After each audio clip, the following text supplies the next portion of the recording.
I'm going to add one other thing to being authentic that is so important for all of us. Pass it on. Once you have the confidence code, act more, think less, be authentic, make sure that you pass it on. All of the work that we have done with girls shows that girls between the ages of 9 and 13 lose about one third of their confidence and they never recover it. And it's a mixture of nature and nurture, just as our own confidence is a mixture of those genes I was talking about and the society we live in and the choices we make. That's so true for girls as well. Girls, up until about the age of 8, just as confident about their ability to succeed as boys. Somewhere around pre-puberty years, that estrogen starts flooding in. Estrogen has many fantastic qualities. It makes us more empathetic.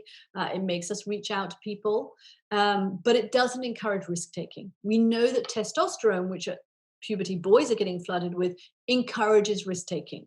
Estrogen doesn't do that. And so boys are getting this kind of supercharge of testosterone and ability to take risks, and girls are getting less of that. So there's a scientific component to this. And then there's a societal component to it. Girls are sitting in the classroom and they're behaving super well and they're coloring the lines and dotting every I, as I spoke about earlier. And guess what? They get rewarded for it. Their teachers tell them, wow, you're such a good girl. Thank you for being such a good girl. And they learn to only raise their hand in class when they have the answer perfectly right. And which teacher who is dealing with a rowdy classroom of 24 kids isn't going to be delighted that they can rely on half of the classroom to behave well and do everything right and only answer the questions when they've got a fully formed answer and not just jump in and steamroll over everything else. And so we tell our girls, you're such a good girl. It's something that I have done in my own family. I have two daughters. My oldest daughter, Maya, was very much a good girl type. And I would come home from work and I would say to her, Maya, please could you, help lay the table? And Maya would lay the table and probably bake a dessert and bath her younger siblings and do it all with a smile. And I would say, Maya, you're such a good girl. And then I'd ask her brothers or her younger sister, who is not like that, please could you lay the table? And they say, Mom, I did it last week. And because I was stressed out and tired and everything, and I would stop asking them to do it. And I would rely too heavily on Maya. And I've spoken to her about it a lot since, and I really regret it. And I encouraged in her this tendency to be a good girl. So they're getting their kind of hormones telling them to behave this way. And then they're getting us telling them to behave this way. And before you know it, you have a fully blown people pleaser who is terrified of failing. Teenage girls tell us in the surveys that we have done for our work on girls and confidence that the prospect of failure looms with them all day, every day. They hate the idea of being failures. They hate the idea of not being perfect. And that is a real problem for our girls. And I have to say that social media has made it harder for our girls. And the single best thing that any of you who have young girls in your life can do to pass on the confidence that you are learning is show them how to be not afraid of failing.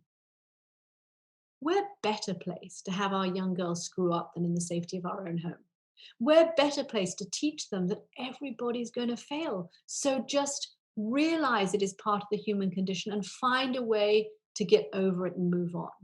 And the way you can do that is by showing them that you fail too sometimes. Do it with humor.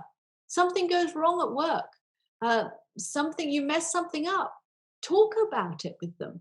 Don't, for whatever you do, don't try to be perfect, because the one person that your daughter is looking at is you.